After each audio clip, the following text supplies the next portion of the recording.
Welcome back to the channel, everybody. In today's video, we are going to be talking all about what to expect for high-ticket dropshipping profit margins. Of course, like anything else in this business and in e-commerce, it's going to vary a lot across the board. It'll depend on your industry.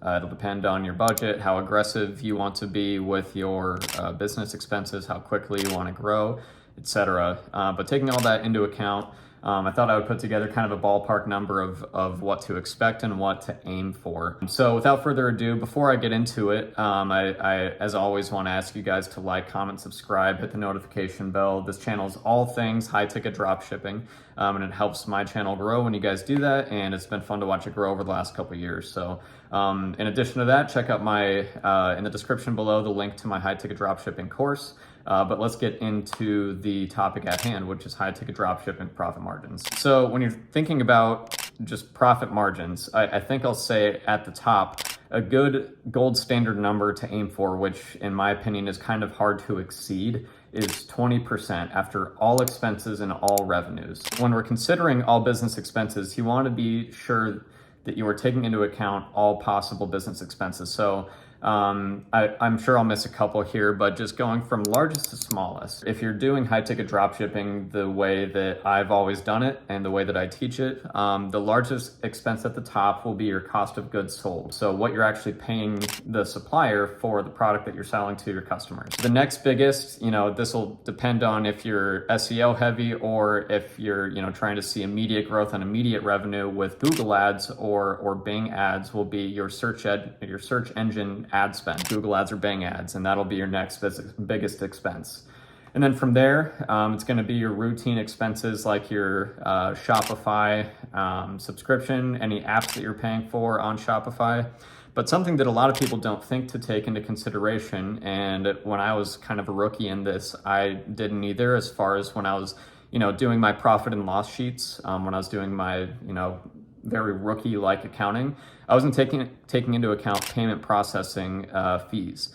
So depending on the level of Shopify that you have, what tier of Shopify you have, this will be anywhere from like 2.5% to 3% that they collect. And then of course, if you offer PayPal, I think it's like 3 to 3.5% as far as payment processing fees. So that's just something that you have to obviously keep in mind as you're thinking about your true profit and loss, your net profit margins. Like I said, I think 20% is a good gold standard to aim for. It's difficult to achieve. This is a challenging business model, but it's very targeted and effective, which is why I think it's so fantastic. But when we're thinking about, let's start with the supplier margins. So, what percentage of, off of retail price are your suppliers offering you? I think it's very hard to be, meaningfully profitable with anything under 20% margins. I think 20% minimum you should aim for.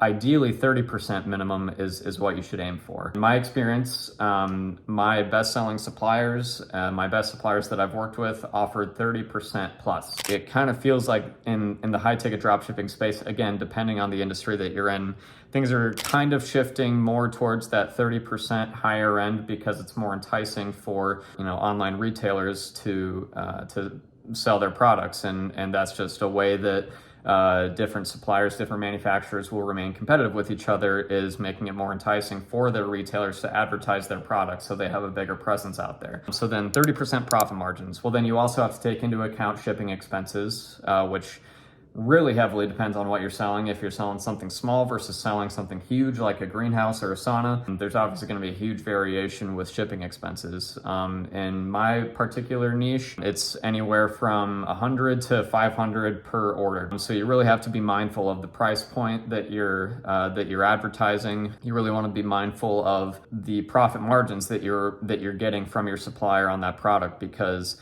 at the end of the day, it doesn't matter how much revenue you bring in if you're not actually keeping any of it. That's just a few factors to consider. Again, I think 30% is kind of becoming the standard that you should aim for when thinking about, what products should I actually advertise? What's actually going to give me a meaningful return on my investment here? I would say over the course of time, my average profit margin, I got close to 20% a couple of months, but over the course of time, it's been about 10 to 15%, which I think is a very realistic number to aim for, given that you're doing everything correctly. So next biggest expense will be your ad spend.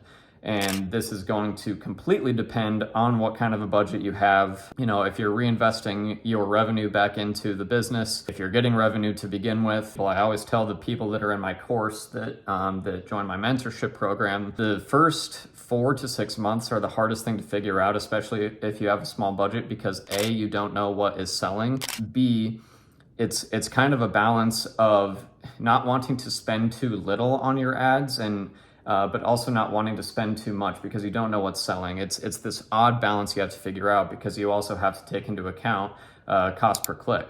You know, if you're only spending 30 cents per click, and you're on a small budget, you might be able to get some good traffic, but it's not always going to be meaningful traffic because your ads aren't going to be showing anywhere near the top. That's just the reality in this business model. Is you kind of have to spend money to make money, and to show up towards the top of the Google ads, you have to give at least somewhat of a competitive bid. And there are obviously other components to how your Google ads are effective, but that's just one of them. You know, taking ad spend into account, you really want to be mindful of it, you know, with what revenue's coming in.